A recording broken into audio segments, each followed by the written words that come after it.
જી આપ પત્રકાર મિત્રો જાણો છો કે થરાદ વિભાગમાં અને થરાદમાં ખાસ કરીને વાવ, થરાદ, સુઈગામ, માવસરી, લાખણી આ બધા વિસ્તારમાં હમણાં લકી ડ્રોનો રાફડો ફાટી નીકળ્યો છે અને આ લકી ડ્રો ગેરકાયદેસર હોય છે અને આ બાબતે અમારા જિલ્લા પોલીસ વડા અક્ષયરાજ સાહેબે પણ સૂચનાઓ કરેલી છે।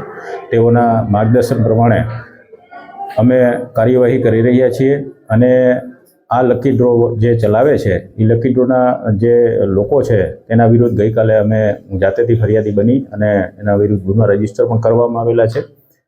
લકી ડ્રોમાં એક અશોક માળી કરીને છે તેના વિરુદ્ધ ગુનો દાખલ કરવામાં આવેલો છે।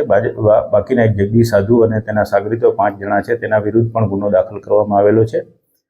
આ બાબતે જાહેર જનતાને મારી નમ્ર અપીલ છે કે આ તદ્દન ગેરકાયદેસર વસ્તુ છે અને આ લોકો તમારા રૂપિયા જે છે એ લલચાવી ફોસલાવી અને પોતે ટિકિટના નામે લઈ લે છે અને પછી આ લોકો એવું કરે છે કે જે ખરેખર ગેરકાયદેસર છે। આ લોકો શું કરે છે કે મતલબ તમારી ટિકિટ હોય તો 1000 ટિકિટ હોય તો એની સામે 5000 ટિકિટ પોતાની નાખી દે છે એટલે તમને કોઈ સંજોગોમાં તમને ક્યારેય ઇનામ મળવાનું નથી। અને આવું પણ અમને જાણવા મળેલું છે કે લોકો પોતાના બૈરાના ઘરણા વેચીને 10-10 હજારની ટિકિટો લે છે। માટે જાહેર જનતાને નમ્ર અપીલ છે કે આવા લકી ડ્રો પાછળ પોતાનો પૈસા વેડફે નહીં અને આ લકી ડ્રોમાં એ લોકો એટલા ચાલાક હોય છે અને એટલી છેતરપિંડી કરતા હોય છે કે તમને કોઈ સંજોગોમાં તમને ઇનામ ના આપવા દે એવું જાણવા મળેલ છે। લોકો 1000 ટિકિટોની સામે 5-5000 પોતાની ટિકિટો નાખી દે છે અને જે ડ્રોની જે કરવાની સિસ્ટમ હોય છે એમાં પણ છેડછાડ કરે છે। એટલે લોકોને ખાસ અપીલ છે કે તમારા કિંમતી રૂપિયા તમે આની પાછળ બરબાદ નહીં કરો અને તમે મહેનત કરો અને મહેનતની કમાણીના તમારા પૈસા બરબાદ થઈ જશે। પ્લસ અમે આવા જે ડ્રો કરવાવાળા વ્યક્તિઓ છે એની વિરુદ્ધ પણ કાયદેસર પગલાં લેવાના છીએ જેથી કરીને ભવિષ્યમાં એવું પણ બની શકે કે તમારા જે રોકેલા નાણાં છે એનો ડ્રો થાય જ નહીં કારણ કે અમે એને ડ્રો પહેલાં જ એની વિરુદ્ધ એક્શન લેવાના છીએ। એટલે અમારા જિલ્લા પોલીસ વડા અક્ષયરાજ સાહેબે અમને સ્પષ્ટ સૂચના આપી લીધી કે આવી ગેરકાયદેસર પ્રવૃત્તિઓ કોઈપણ સંજોગોમાં ચલાવી લેવાય નહીં અને કડકમાં કડક હાથે કાર્યવાહી કરવામાં આવશે। ઇવન સંગઠિત અપરાધની કલમો તળે પણ આ ગુના રજીસ્ટર થયેલા છે। એટલે આમાં જેટલા હશે જે એજન્ટો હશે નાનામાં છેવાડાના એજન્ટ સુધી અમે જશું અને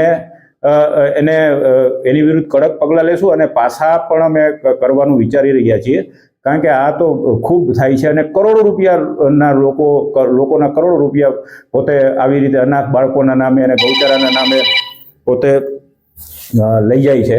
એટલે આ પત્રકાર મિત્રોના માધ્યમથી હું જાહેર જનતાને એક વિનંતી કરું છું કે આવા લકી ડ્રોમાં પોતાના નાણાં વેડફે નહીં અને આ એક બરબાદ કરી દેવા માટેની વસ્તુ છે। તમને કોઈ ઇનામ લાગવાની શક્યતાઓ જ નથી કારણ કે એ લોકો એટલી છેતરપિંડી કરતા હોય છે કે ઇનામ લાગવાના ચાન્સીસ બહુ ઓછા હોય છે। તમે જાણો છો કે એટલી હદે આ લોકો મતલબ ગેરકાયદેસર કરતા હોય છે કે 25-25 લાખ રૂપિયા રોકડા આપે છે। રોકડા કેવી રીતે હોઈ શકે? એટલે આના વિરુદ્ધ બહુ કડક એક્શન લેવામાં આવશે અને નજીકના દિવસોમાં બનાસકાંઠામાં જેટલા પણ આવા ગેરકાયદેસર લકી ડ્રો કરતા હશે એને વિરુદ્ધ કડકમાં કડક પગલાં લેવામાં આવશે અને પાછા સુધીના પણ પગલાં લેવામાં આવશે। લોકોએ જેને ટિકિટ ખરીદી લીધેલી હશે તેના પાછા નાણાં મેળવી શકે છે।